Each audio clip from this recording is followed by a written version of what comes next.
for being here. Thank you. Thank you, Honorable Prime Minister. May I now invite His Excellency, the President of the Republic of South Africa, to deliver his statement. Okay. Well, Honorable Prime Minister, and my good friend, Anwar Ibrahim, distinguished guests, ministers who are here present, I wish to thank you, Prime Minister Anwar, for the invitation you have extended to us as South Africans, and for the very warm welcome that we witnessed as we were coming in. We have hardly been able to see such a warm welcome, which was displayed not only by your ministers and key officials, but by young people at school and at universities. So that truly warmed our hearts. The ties between our two countries did not start during the period of the struggle against apartheid. It started more than 300 years ago. So there's a lot of history between our two countries.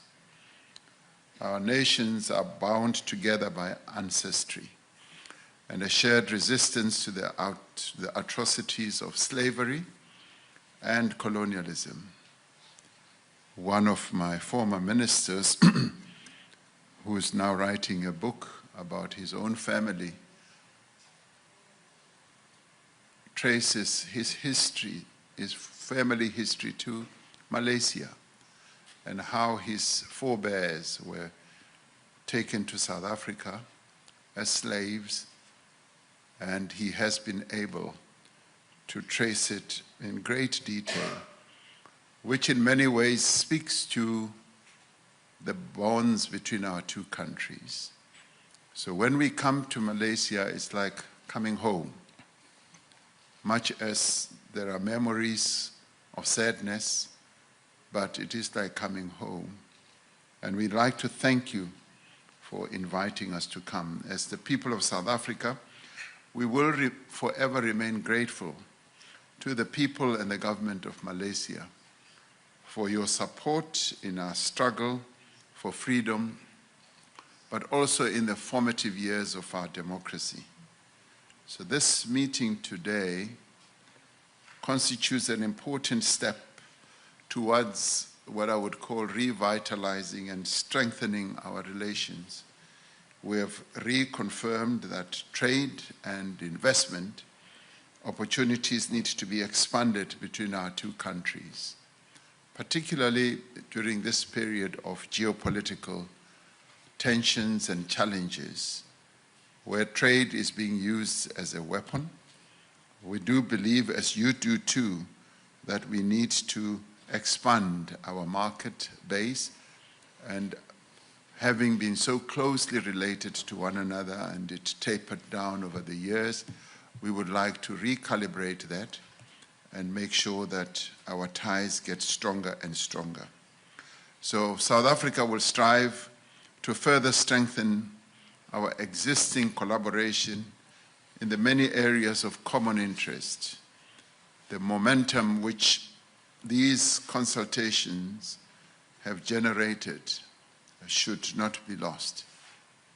Beyond yourself and myself, I'm pleased to know that our ministers and our officials have started the collaboration process and will extend it even beyond this visit. We agree that regular meetings of this nature will keep us focused as we strive to reach the full potential of our cooperation, while at the same time strengthening the bonds of solidarity that bind us together.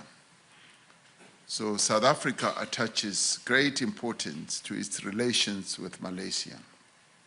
It is my hope that we will continue to strengthen our friendship and our cooperation as two nations with the various exchanges that we should have. It would be most fitting that we rekindle also our people-to-people relations, especially in education, as you talk about exchanges between our universities at research level, at student exchange level, and we should also broaden the exchanges at the cultural level and also at the sport level.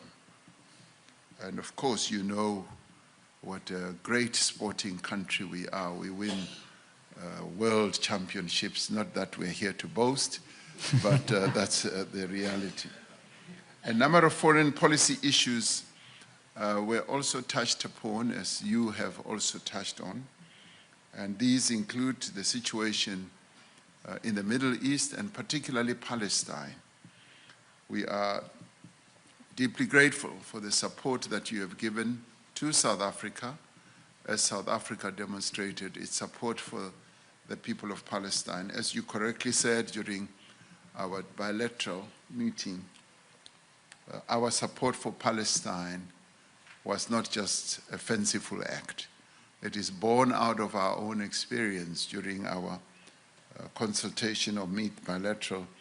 You did mention that the concept of apartheid is also what we see being practiced in that part of the world. And it is this that has motivated South Africa to raise our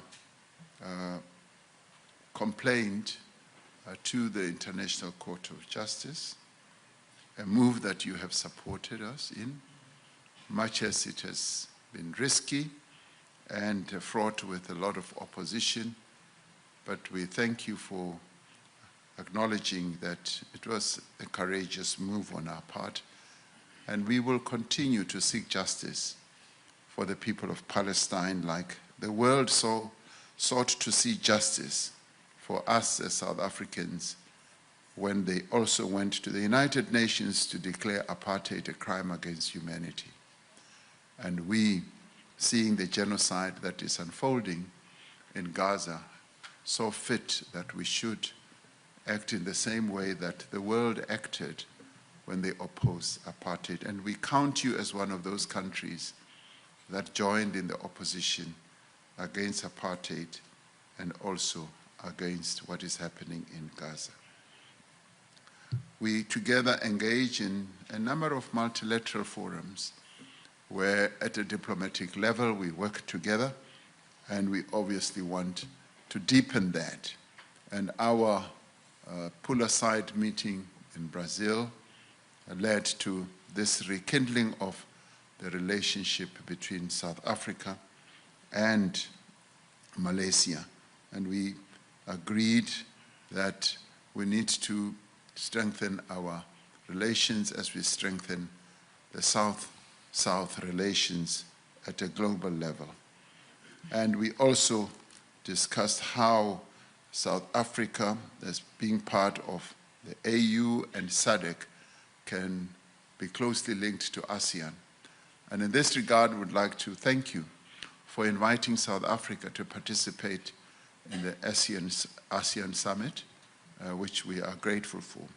And we are really pleased that in the spirit of friendship and cooperation between our two nations, you have agreed to honor us with your presence at the G20 Summit, which takes place next month in Johannesburg in South Africa.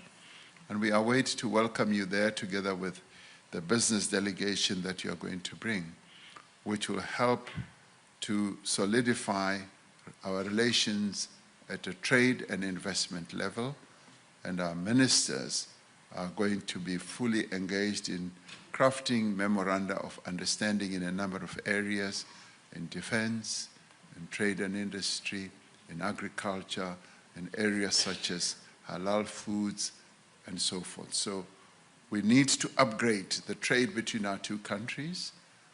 Where we are trading now, the level is just too low. We need to upgrade it to a much higher level. And Prime Minister, in extending the friendship and cooperation between us, I wish to extend to you an invitation to visit South Africa as a state-level visit in 2026. So your visit to South Africa now for the G20 It's just the warming up process. G20 is just the warming up process. So I want you to come in a full-blown visit to South Africa, and we will be honored to welcome you to the most beautiful country in the world, South Africa. But having come to Malaysia for the first time, I now see that South Africa has competition. Malaysia is also beautiful. So you join the ranks of the most beautiful countries in the world. So thank you for